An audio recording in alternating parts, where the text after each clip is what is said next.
this leads to our next thing, is whether like it's the artist is craftsman who's using his craft ability to execute a patron's or commissioner's ideas, or if the artist is the idea who uses his craft to make his idea. Like, Sure. And so if the art is the craft, then of course the craft is the art. But if the art is the idea, the artist has to be somehow invested into the idea. Sure. Or even if it's like a patron's like, I don't know. You know, it's funny. I mean, this is the Renaissance to a T, right? They were like Michelangelo was really into like, he would break into the Roman palaces and copy their work and, you know, like be like, oh, this is the best. But he needed to do pictures of Christ. And so he just made Jesus look like Zeus or whatever, you know? So, I mean, that's like a combining of goals. Right. But where am I going with this? Anyway, whether it's the idea or the craft. And so that's my next question, because these are tied. What do you think of the role of craft is in art? Sure. I think I'm going to go back to what I just said that maybe we disagree on, but we can disagree. It gets down, and this is, you know, no, it's fine. Well, just so you know, this is a big, for our film audience, because that's most of our audience, this is a big discussion in art. It applies to film too, because film is so, the craftsmen are very separate than the people. The screenwriter doesn't shoot the movie. Yes. You know, and so craft and ideas are very much separated. Actor, screenwriter, director are very independent from a lot of the other parts in the movie. Right. But then they can be involved in it. And the craft of filmmaking is so incredibly complicated. Virtually nobody can do all parts. Right. And so there is this relationship happening in film, but it's just not discussed as much because of the logistics. Sure. Like nobody expects Steven Spielberg to be an amazing cinematographer. Right. And nobody expects Woody Allen to even know how to operate a camera. Right. But he's still a master of the medium, even though you could say, in fact, even Woody Allen says, he's like, I don't know anything about cameras. I don't know anything about how a film's made. I think you need to take off the lens cap. Yeah. Like that's his joke. But he's still a master filmmaker. Yeah. So anyway, but in visual art, this is a big discussion. I would say my view is probably the more mainstream view.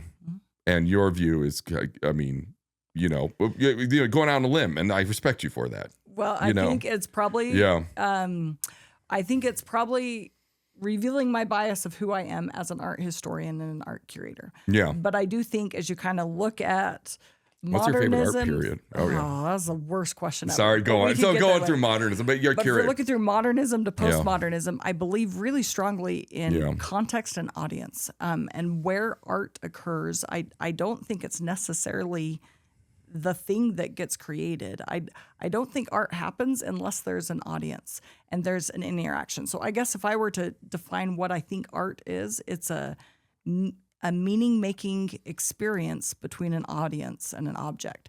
So the art is the interaction between the two. And so what role does craft play in that? I think craft becomes a tool to create meaning.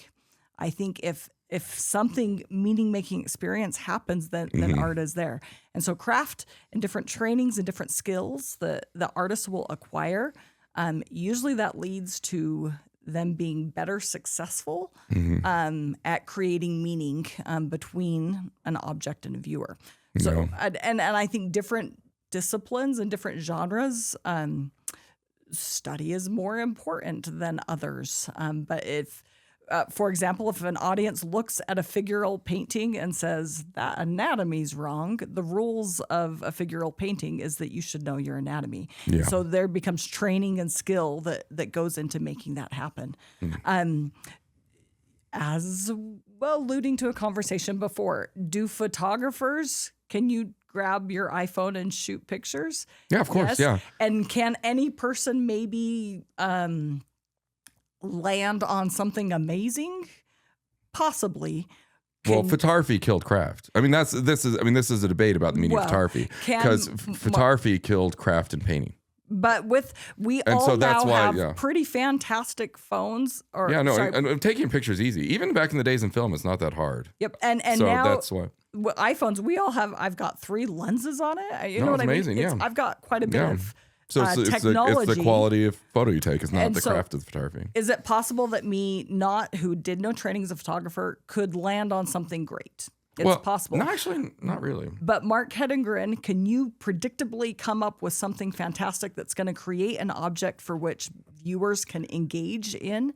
Well, I yes, often say, because you've honed your craft. Well, I don't know. I mean, I've honed my vision, but I can tell you, I do the exact same thing I did when I was 12, or anybody does. I push a button. I point a camera and push a button. You do more than point a camera and push a button. No, that's not true. You're determining the angle from which you have it. You're composing I the point scene. a camera and I push a button. But you know about composition and you know how to scene and you know how to make, as you're looking, you know which is going to help. That's not really like craft. I mean, that's vision. It's not craft, but it's all vision. It's still part of your training. Well, I mean, especially like working between movies and working between still photography. I remember like when I first started doing film, like film is so much more difficult in the craft end than photography, and even equipment wise, it's just exhausting. Yep. And but again, it's just kind of, it goes down to vision, you know. So, but yeah, vision and craft, and again, like there again, and don't get mad at me, Redfinch Labs. But I'm a fan of Redfinch. I'm a fan of analog film, and this was a discussion that actually happened in photography between the transition between film and digital.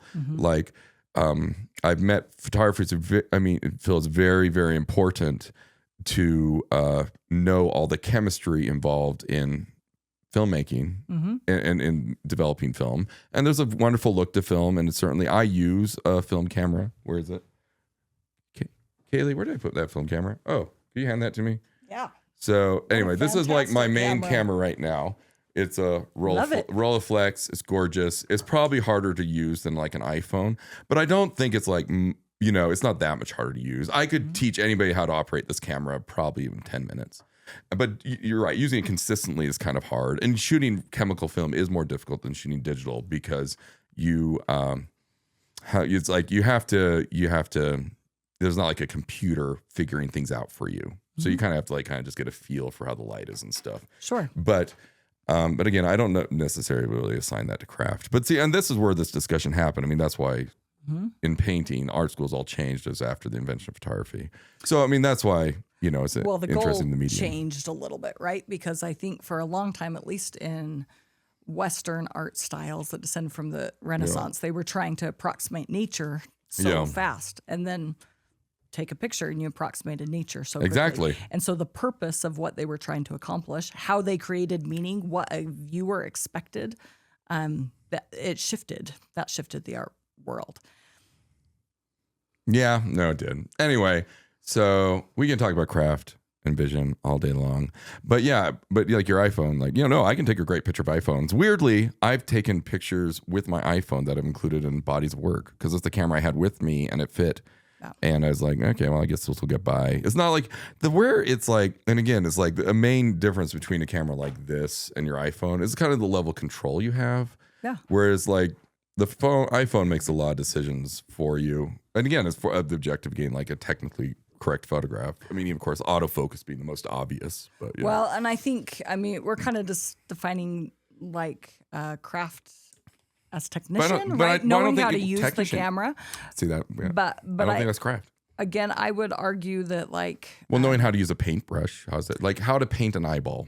That's a hard craft thing to do. Right. Those are things that you go and often require going to school. How to compose a scene, how to draw attention to different things, how to use hair. colors. That's a really hard one for people. That's something they struggle with for years even before you can get hair right. Even color theory. Yeah. Like all of those things, especially if you're painting in an academic style. Yeah. Once you learn how to do those things, you're going to be able to create something that more reliably creates a meaning-making experience for that viewer. Yeah. But there's also other genres for which that kind of study isn't as necessary, but they have a different set of tools in their toolbox in order to create an object for which a viewer can engage. So I think maybe on a film set, and again, this is way out of my wheelhouse, so correct me if I'm going to say it wrong, but you've got all these people working on a film, and I assume you've got a director who's trying to coordinate all the efforts together. An assistant director even. It's that hard. That you are creating. Assistant AD, baby. Or ADs, they're called. Creating an object, but who gets to determine whether that's a work of art? Who gets to determine whether a meaning-making experience happens is the viewers and whether they engage and whether something is successful. No, so I think all of the craft of everyone involved, as they put their tools in, are able to create something. And if they're at the top of their game, they're probably going to be better able to create something that's going to engage a viewer in a meaning-making. No, it's true. I mean, it's whether in the end it's right. Well, it's the audience, but it's really the critics. I mean, at least in film, they're the ones who get to call art and not. And but they're just viewers. They are viewers. Yeah, say snooty things, right? Well, yeah. But I mean, I'm an art fan by profession. No, it's true. What I mean? Oh no, so am I. No, me. Like I said, like I really view even me as an artist. Like I'm just such a fan of art that if somebody's not making something I want to see, I make it. And honestly, in my research, if I find somebody else that made it, I'm like, sweet, I can just buy the book or watch the movie. And please like and subscribe because it makes my assistant super happy. She's a really nice woman. And whenever we get a new subscriber, we notice it. We're pumped. Makes me happy too. We've had over 50,000 views in the past month and a half, but we would love to have more subscribers. So please subscribe.